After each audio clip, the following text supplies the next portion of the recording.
Welcome, welcome everyone. Hey there.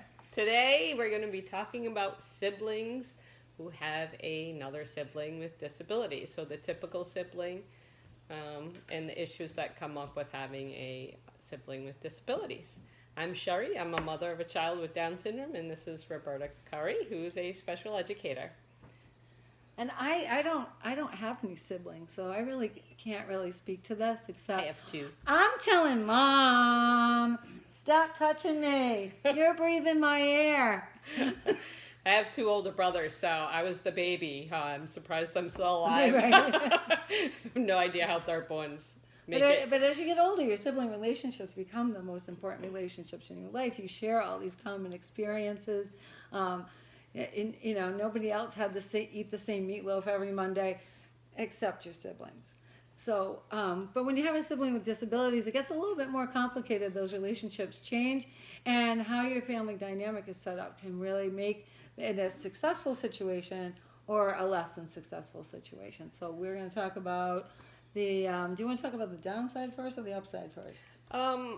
Well, I think they're kind of equal depending on family dynamics. Tell you what, let's end on the upside. Okay, all right. Because the first article I read was kind of a downer. It listed a lot of difficulties that kids who have a sibling with disabilities, the challenges that they face. Right, like one question, my son who's 17, and he still asks me every single day, to this day, who is my favorite child? That's really super common, though. Yes. Super, super common, because when my husband's with his sibling, they're constantly pretending, I'm the favorite, you love me best, I'm that, it's like, why do you do that? And then I see other friends with their siblings, and they're like, oh, Mom loves me best. Yeah, today, because you're here. But that is one thing my older son has always asked me. He asked me why I don't discipline his brother. His brother gets disciplined just in a different way because it has to be developmentally appropriate. And that's one of the things I read an article from, let me quote it here. It was from Psychology Today, and it was about siblings of children with disabilities. And some of the challenges that typical siblings of special needs children face are some anxiety and stress.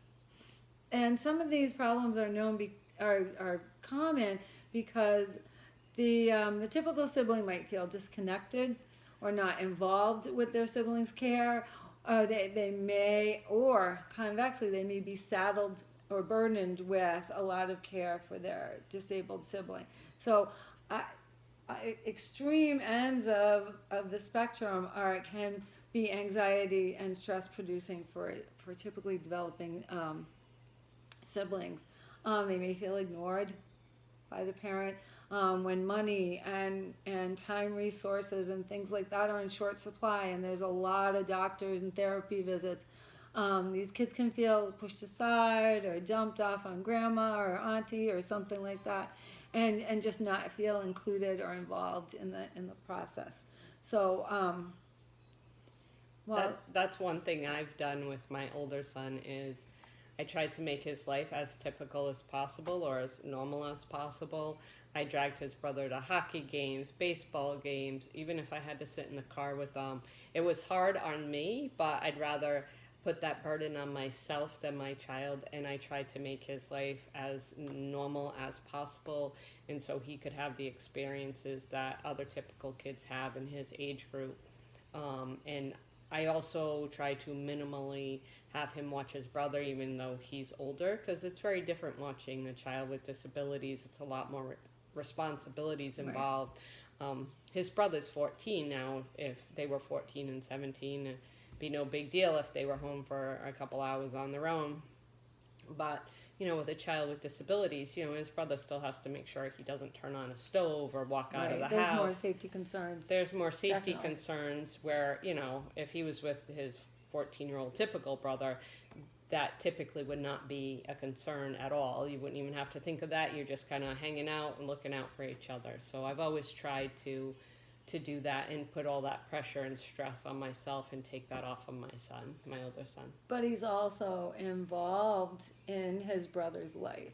Absolutely. They do have a nice relationship. So Sherry's been able to find that sweet spot, that mix that works for her family, so that her older son doesn't feel burdened or pressured or isolated or removed or separate from his siblings. Sometimes typically developing siblings are kind of like over in this corner, and then the sibling with disabilities is in this corner. But And his brother loves cheering him on at hockey games and stuff like that. exactly, so they have a connection, they have a relationship. Yes. Because the simple truth is that sibling relationship is going to outlive your parental relationship. Right. A lot of times the care for adult people with disabilities falls to their siblings. Sometimes happily, and they're happy to do it. I want my sister with me. I want my brother with me. And other times it's like, what am I gonna do for him? Right. And It a long just all time depends. ago, I read research, and I don't remember the article, that if you give your children their childhood, they're more likely to help with their disabled sibling when they're adults. That makes sense. Yeah. It makes sense. But it's not all negative, and it's not all scary. It's not like you have to find this exact right mix. No.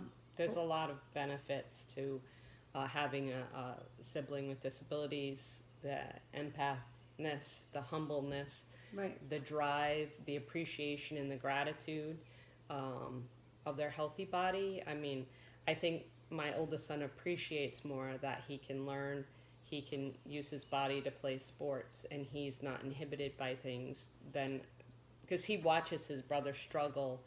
And when he was 3 years old, he watched his 5-month-old brother have open heart surgery. Right. But we included him in that process, which made it harder on us. But we brought him to the Children's Hospital in Boston. He was a part of that whole process. And with his brother during that time, I didn't feel it was right to leave him behind with family. And plus, there's always the chance if your child has open heart surgery, they may not survive. So I didn't feel... You don't want him to be cut off from that whole Right. process and feel Right. mystified, like the Psychology Today article explained. Right. It's like if you shield the typical siblings too much, they're going to feel disconnected and not develop that sense of rapport or understanding. Because some of the upsides to having a sibling with disabilities is that you have a heightened sense of self-control, cooperation, empathy, compassion, and altruism, maturity and responsibility as a result of having this difference in your family. So it is a positive. It can really be a positive. And I see all And of when that. when I say find that mix, one of the things that they say in Parent Ed is as long as you hit the mark about 70% of the time, you're really doing well. Yeah. So you don't have to be 110% all the time for your kids to come out all right. And as your children get older, don't be afraid to have conversations with them. Like during hockey move-in for high school, they have a big meeting, and my older son doesn't want his brother there. And I understand, because his brother would want to take over the mic and control the meeting, and because he likes to be the star of the show and the attention he likes to have on him. So I respect my son's decision, and either his father takes him, or I wait in the car with the brother, or now he can drive, so I don't have to worry about it anymore. So, but you have to respect your child and talk to them, and it doesn't mean that they don't like their child. Those are normal part of normal development. Even if they had a typical sibling, they may not want their sibling there. But it's more important, I think, if they have a sibling with disabilities, to respect those things while they're processing the whole thing. And that's just been my experience as a parent. Well, your experience as a parent was written up in Psychology Today. There you go. I could have written it myself. And one of the great things is a lot of times a person who grows up with a sibling with disabilities will find themselves drawn to occupations that are helping. It will draw them to altruism, human rights, and and find themselves in helping professions like the medical field or education.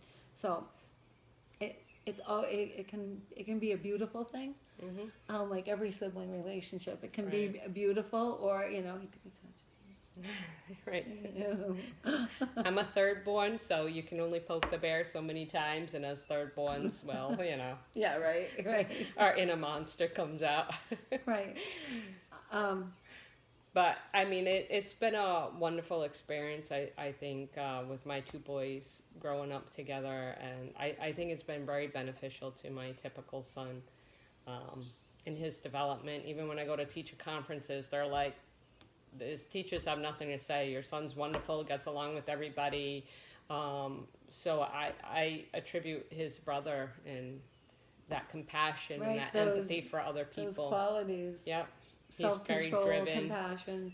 That is one thing in the Washington Post had an article is, the typical developing sibling, sometimes they feel like they need to be perfect.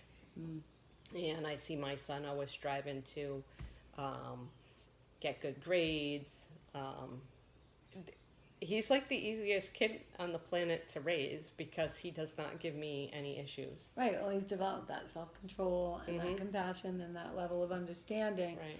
Because he hasn't had like a picture perfect. Right.